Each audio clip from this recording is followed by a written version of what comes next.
Олар шынымен қалай жасайды? Бір адам бүкіл бір залды қалай гипноздап тастай алады? Олар адамды қалай ұйықтатып тастайды? Көпшілік қауымның көкейінде жүрген мың сұрақтың бірі осы. Біз осы сұрақтардың жауабын табуға тырыстық.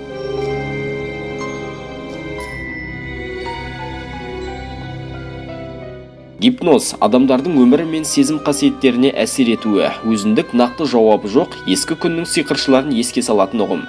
Венаның ең беделді докторы Месмер адамдарды психологиялық дерттен емдеу үшін гипнозды пайдаланған. Бірақ доктордың өзі гипноздың нақты не екенін білмеген екен. Ол уақыт өте келе бұл құбылыстың іштің магниттік өрісі деп түсініп, ол бір адамнан бір адамға гипноз түсінігі арқылы өтеді деп бағамдайды. Ұзақ уақыт бойына Месмердің месмеризм жолы халық арасында көзбояушылық деп табылды.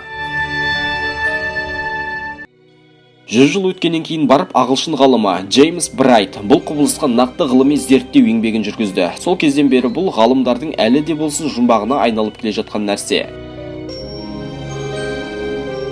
Гипноз адамдар арасындағы жауабы жоқ түсініксіз құбылыс. Гипнозға түскен кезде біздің білім мен қабілетіміз жұмыс жасайды. Ол кезде адамның ойлау жүйесі ең биік деңгейге жетеді. Адам ол ақылға тіршілігінде жете алмаған. Гипноз кезінде адам өмірде жасай алмаған кез келген дүниесін жасай алады.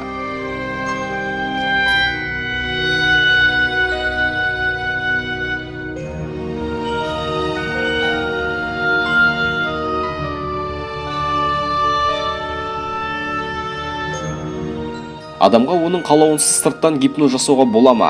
Ғалымдар зерттей келіп, бұл мүмкін еместігін алға тартады. Себебі гипнозға түсуші адам міндетті түрде гипнозбен айналысатын адамның жанында болуы керек.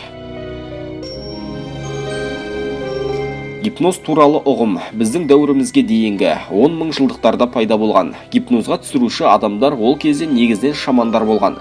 Олар адам ақылына сенгісіз әрекеттер жасап, адамдарды жолдан адастырып отырған. Тек адастыру емес, оларды дерттен емдеген. Сол кездегі медицинада да гипнозды пайдалануға рұқсат берген. Оған себеп жансыздандыратын дәрі әлі ойлап табылмағандықтан, ота жасау үшін гипноз жасаушыларды шақырып, ауру адамды ұйықтатып тастайтын болған.